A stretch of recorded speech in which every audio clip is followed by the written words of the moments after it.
एक विवाह ऐसा भी भाग 22 पूर्वी जल्दी जल्दी दलिया बना रही थी कि तभी कुणाल की मॉम किचन के अंदर आई और उन्होंने जैसे ही पूर्वी को किचन में काम करते हुए देखा, गुस्से में तिलमिला उठी। उन्होंने अपना हाथ बांध लिया और गुस्से से आगे बढ़कर पूर्वी को घूरते हुए देखकर बोली, तुम्हारी हिम्मत कैसे हुई मेरी किचन में आने की। पूर्वी के हाथ चलते चलते रुक गए और वो कुणाल की मॉम की तरफ देखने लगी और वो आगे आई। उन्होंने पूर्वी को ताना मारते हुए कहा, क्या तुम अभी भी खुद को इस घर की बहू समझ रही हो? हमारे किचन में इस तरह बाहर का कोई भी इंसान आकर कोई काम नहीं कर सकता और तुम यहाँ पर आते ही सीधे कुकिंग करने में लग गई। पूर्वी ने ना में अपना सिर हिलाते हुए कहा, नहीं, मैं तो यहाँ पर। पूर्वी बोल ही रही थी कि उन्होंने उसकी बात बीच में ही काटते हुए कहा, अपनी औकात याद रखो। कुणाल से तुम्हें तलाक दे दिया है और अब तुम इस घर की बहू नहीं हो जो इस किचन में आ सको। ना ही तुम पहले से लायक थी और ना ही अब हो। तो इस तरह बहू बनकर घर में और किचन पर हक जताने की कोशिश मत करो। पूर्वी ने उनकी ये बात सुनकर एक गहरी सांस लेते हुए कहा, मुझे कोई शौक नहीं है इस घर की बहू बनने का और ना ही मैं किचन पर हक जता रही हूँ। और मैं आपको ये बता दूँ कि कुणाल ने मुझे तलाक नहीं दिया, मैंने कुणाल को तलाक दिया है। जैसे ही पूर्वी ने ये बात बोली, कुणाल की मॉम का गुस्सा आसमान पर चढ़ गया। पूर्वी ने अपनी बात कंप्लीट करते हुए कहा, और रही बात लायक होने की, तो मैं बहुत अच्छी तरह से जानती हूँ मेरे लायक क्या है और क्या नहीं। ना कुणाल मेरे लायक है, ना ही ये घर। मैं यहाँ पर सिर्फ और सिर्फ दादी की वजह से हूँ, वरना मुझे कोई शौक नहीं ऐसे घर में आने का। पूर्वी की बात सुनकर कुणाल की मॉम ने अपना हाथ उठाया और उन्होंने गुस्से से अपने दांत पीसते हुए कहा, तुम्हारी इतनी हिम्मत कि तुम मेरी बराबरी मेरे बेटे से कर रही हो। तुम्हें तो मैं। कुणाल की माँ ने हाथ हवा में उठाया, वो पूर्वी को मारने ही जा रही थी कि तभी कुणाल किचन में आ और उसने आगे बढ़कर अपनी मॉम का हाथ पकड़ते हुए कहा, मॉम ये क्या कर रही हैं आप? कुणाल की अपनी मॉम का हाथ पकड़ा कर नीचे किया और पूर्वी की साइड लेते हुए बोला, आप बेकार में अपना गुस्सा पूर्वी पर क्यों निकाल रही हैं? और वैसे भी वो यहाँ पर दादी के लिए तो खाना बनाने आई हैं, तो बनाने दीजिए ना उसे, इसमें क्या प्रॉब्लम है आपको? कुणाल की मॉम ने कुणाल का हाथ पकड़ते हुए कहा, मैं इसे कुछ नहीं बोल रही थी बेटा, यही मुझे जुबान लड़ा रही थी। और देखो ना, वह तुम्हारी मॉम को अगर कुछ भी बुरा बोले तो क्या? कुणाल ने अपनी मॉम की बात बीच में ही काटते हुए कहा, मॉम मैं जानता हूँ पूर्वी ने क्या कहा क्या नहीं, मैं आप दोनों की बातें सुनी हैं, आप बाहर आइए मेरे साथ। कुणाल इतना बोलकर अपनी मॉम को वहां से लेकर जाने लगा और उसने पूर्वी की तरफ देखते हुए कहा, आई एम सॉरी, तुम्हें जो बना रही हो बना लो, वैसे भी दादी को भूख लगी है। पूर्वी ने कुणाल की तरफ हैरान होते हुए देखा और कुणाल अपनी मॉम को लेकर वहां से चला गया। उन दोनों के वहां से जाने के बाद पूर्वी बिल्कुल धीमी आवाज में कहा, क्या मैं कोई सपना देख रही? कुणाल ने मेरी साइड लिया, वो भी अपनी मॉम के सामने, ऐसा कैसे हो सकता है? पूर्वी ये बात सोच ही रही थी कि तभी उसके बगल में खड़ी मैड ने पूर्वी को आवाज लगाते हुए कहा, दीदी ये सब्जी कट गई है और कुछ चाहिए आपको? पूर्वी ने हामी भरी अपना सिर हिलाया और वह उन सारी सब्जियों को दलिए में डालकर उसे बनाने लगी और थोड़ी ही देर में वह उसे लेकर सीधे दादी के रूम में चली गई। पूर्वी सीधे दादी के कमरे में गई। दादी ने पूर्वी के चेहरे पर गौर करते हुए पूछा, क्या हुआ बेटा? किचन से ऐसी आवाजें क्यों आ रही थी और तुम इतनी परेशान क्यों लग रही हो? क्या किसी ने तुम्हें कुछ कहा है? पूर्वी दादी के बगल में बैठते हुए बोली, अरे नहीं दादी, किसी ने कुछ नहीं कहा, आपको सारी बातें छोड़ी और लीजिए इसे खाकर बताइए कैसा बना है। इतना बोलकर पूर्वी ने दलिया का कटोरा दादी के सामने रख दिया। दादी का रिएक्शन का इंतजार करने लगी। दादी ने जैसे दलिया खाया वो मुस्कुराते हुए बोले, अरे वाह, ये तो सच में बहुत टेस्टी है, तुम कल भी यही नाश्ता बना कर देना। पूर्वी मुस्कुराई और वहीं बैठ गई। तभी उसने बाहर से आती हुई कुछ आवाजें सुनाई दी। पूर्वी ने दादी की तरफ देखते हुए कहा, दादी आप इसे फिनिश करिए, मैं 1 मिनट में आती हूँ। पूर्वी दादी के कमरे से बाहर निकल गई और उसने देखा कि कुणाल अपनी मॉम से बात कर रहा था और उसकी माँ उसे डांट रही थी। कुणाल ने, तुम उस लड़की के लिए मुझसे ये सब भूल गए हो क्या? वो लड़की अब तुम्हारी कुछ भी नहीं है, तुम्हारा उससे तलाक हो गया है। कुणाल ने अपनी माँ को जवाब दिया, हाँ माँ, मुझे पता है मेरे उससे तलाक हो गया है, लेकिन फिर भी आप उसे इस तरह बात नहीं कर सकती। और अब अगर वो इस घर की बहू नहीं है तो किस हक से आप उस पर हाथ उठाने जा रही थी? हाथ उठाना कोई अच्छी बात नहीं, यह तो कहिए पूर्वी सीधी है, उसने कुछ नहीं कहा, वरना अगर वह पलट कर आप पर हाथ उठा देती आपकी क्या इज्जत रह जाती? कुणाल की बात सुनकर उसकी माँ ने उसे घूरते हुए कहा, पागल हो गए हो तुम? उस लड़की की इतनी तरफदारी क्यों कर रहे हो तुम? जानते हो ना तुम्हारी माँ हूँ और मैं तुम्हें कितना प्यार करती हूँ। कुणाल ने अपनी माँ का हाथ पकड़ते हुए कहा, माँ क्या आपको लगता है कि मैं आपसे प्यार नहीं करता? मैं भी आपसे बहुत प्यार करता हूँ और मैं आपके लिए कुछ भी कर सकता हूँ, किसी से भी लड़ सकता हूँ और इसीलिए मैं नहीं चाहता कि आप पूर्वी को लेकर कुछ भी सोचें या किसी वजह से आपकी इज्जत पर कोई बात आए। इसीलिए प्लीज आप पूर्वी से दूर रहिए। और वैसे भी वो ज्यादा दिनों के लिए यहाँ नहीं है।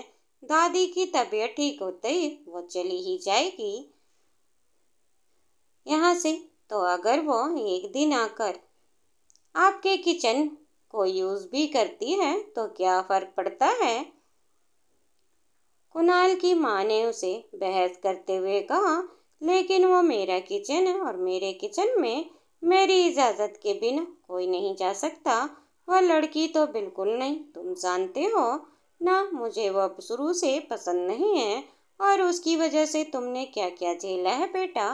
कुणाल ने अपनी माँ की आंखों में आंखें डालकर कहा, हाँ माँ, मैं जानता हूँ, लेकिन सच बताऊं कि उसने कभी मुझे किसी चीज को लेकर ज्यादा परेशान नहीं किया। तो आप इस बारे में ये सब कुछ मत सोचिए। और वह भी वैसे किचन में दादी के लिए गई थी तो आपने इतना ही सोचकर इस बात को भूल जाइए ना। कुणाल इतना बोलकर अपनी माँ के कंधे पर हाथ रखकर उसे करीब गया और उसे गले लगाते हुए बोला, आई होप माँ आप मेरी बात समझ गई होंगी और अब पूर्वी से दोबारा किसी भी तरह की कोई बहस नहीं करेंगी। पूर्वी ये बातें सुनकर चुपचाप वहां से वापस कमरे के अंदर आ गई। जब तक दादी ने दलिया फिनिश कर दिया था, पूर्वी ने उनकी प्लेट उठाते हुए कहा, मैं इसे किचन में रख कर आती हूँ। इतना बोलकर वह कमरे से बाहर निकली और तभी कुणाल ने अपनी माँ को उनके कमरे में भेज दिया था। कुणाल ने पूर्वी को जैसे ही उसने किचन में जाते हुए देखा, वो तुरंत उसके पीछे पीछे किचन की तरफ आया।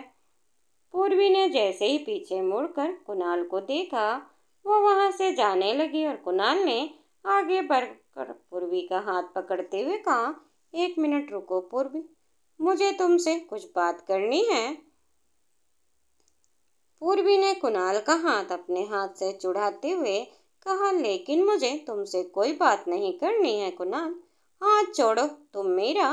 कुणाल ने उसका हाथ छोड़ दिया और वो धीमी आवाज में बोला, आई एम सॉरी। पूर्वी ने पीछे मुड़कर कुणाल के चेहरे की तरफ देखा और वो चलते चलते अपने आप ही रुक गई, क्योंकि उसे पता था कि कुणाल उसे सॉरी क्यों बोल रहा है। तो हैरानी से कुणाल की तरफ देखते हुए बोली, तुम किस लिए मुझे सॉरी बोल रहे हो? कुणाल ने गहरी सांस ली और वह 2 कदम आगे बढ़ा। पूर्वी तुरंत 2 कदम पीछे हट गई।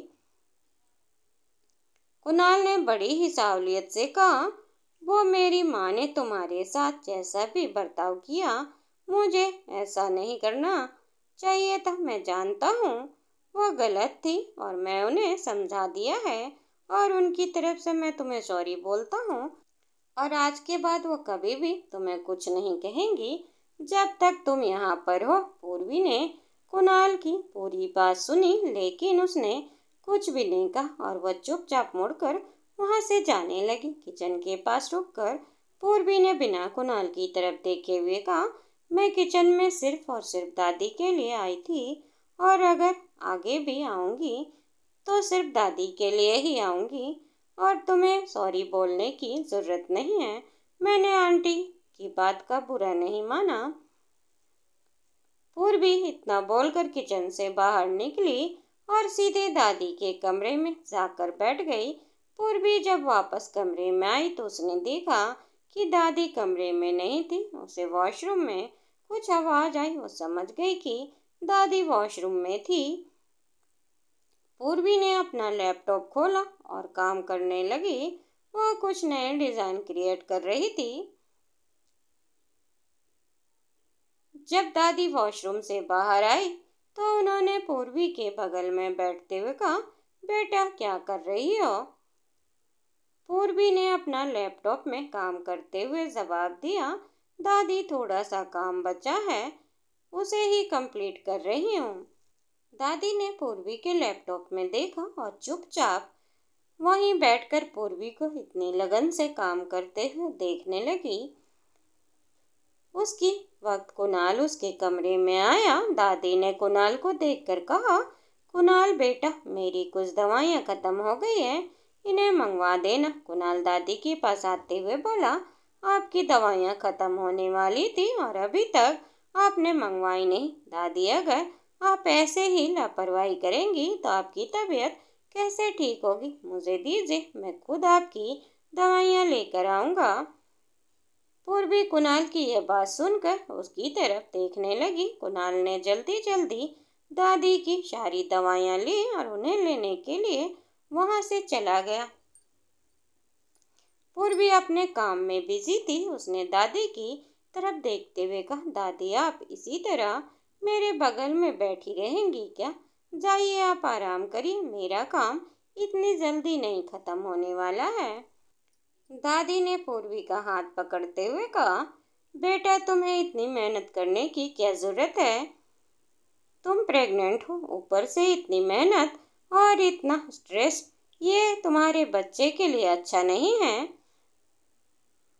पूर्वी ने दादी की बात सुनी और मुस्कुराते हुए बोली, मैं आगे और स्ट्रेस नहीं लेना चाहती, इसीलिए तो अभी मेहनत कर रही हूँ। दादी, आपको पता है ना, मैं अब कभी भी किसी पर डिपेंड नहीं होना चाहती।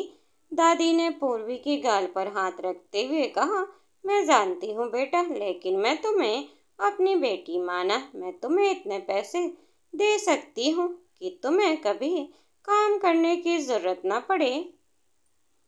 पूर्वी ने दादी की ये बात सुनकर मुस्कुराते हुए कहा, मैं जानती हूँ दादी, आप मुझे बेटी माना है, लेकिन मैं अपने पैरों पर खड़े होकर कुछ करना चाहती हूँ, और आप अब मेरी चिंता मत करिए। उठिए, यहाँ से चलिए और चलकर आराम करिए। इतना बोलकर पूर्वी ने दादी को उठाया और उन्हें उनके बेड पर ले जाकर लिटा दिया और खुद वापस अपने काम में लग गई। वहीं कुणाल, जो दादी की दवाइयाँ लेने के लिए घर से बाहर निकला था, मेडिकल स्टोर से सारी दवाइयाँ लेकर जब वापस आ रहा था, तभी उसे एक बड़े से रेस्टोरेंट में निकिता नजर आई। उसने जैसे ही निकिता को देखा, वो कंफ्यूज होते हुए बोला, क्या मैंने अभी अभी निकिता को देखा है? कुणाल ने तुरंत अपनी कार रोकी और अपने फोन निकालकर तुरंत निकिता को कॉल करने लगा। निकिता ने उसके कॉल को पिक करते हुए कहा, हेलो, क्या हुआ कुणाल?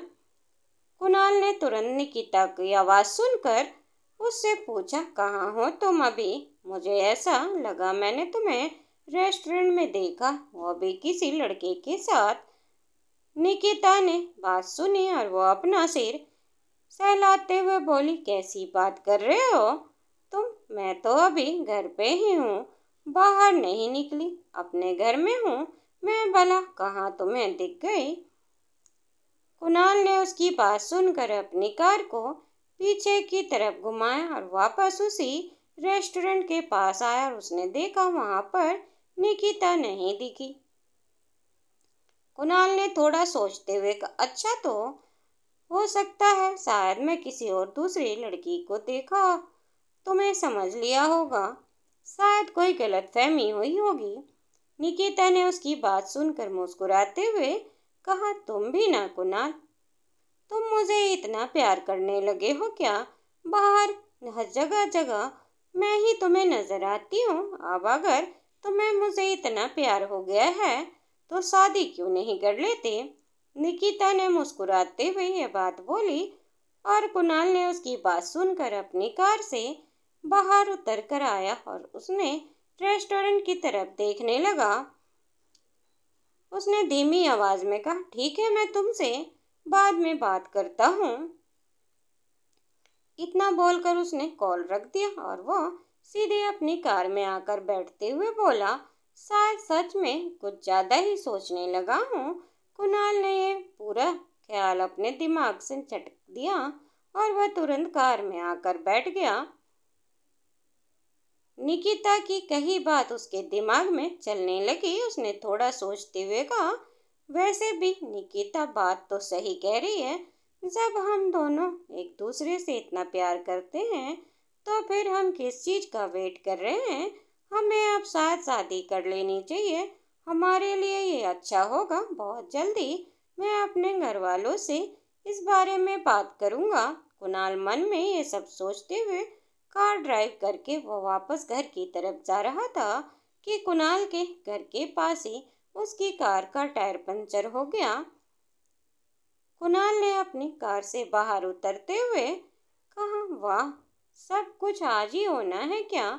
ये कार का टायर भी अभी पंचर होना था।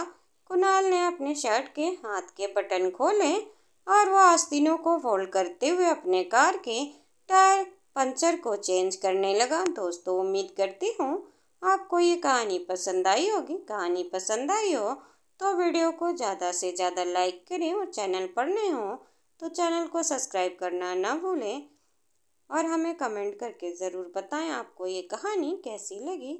धन्यवाद दोस्तों।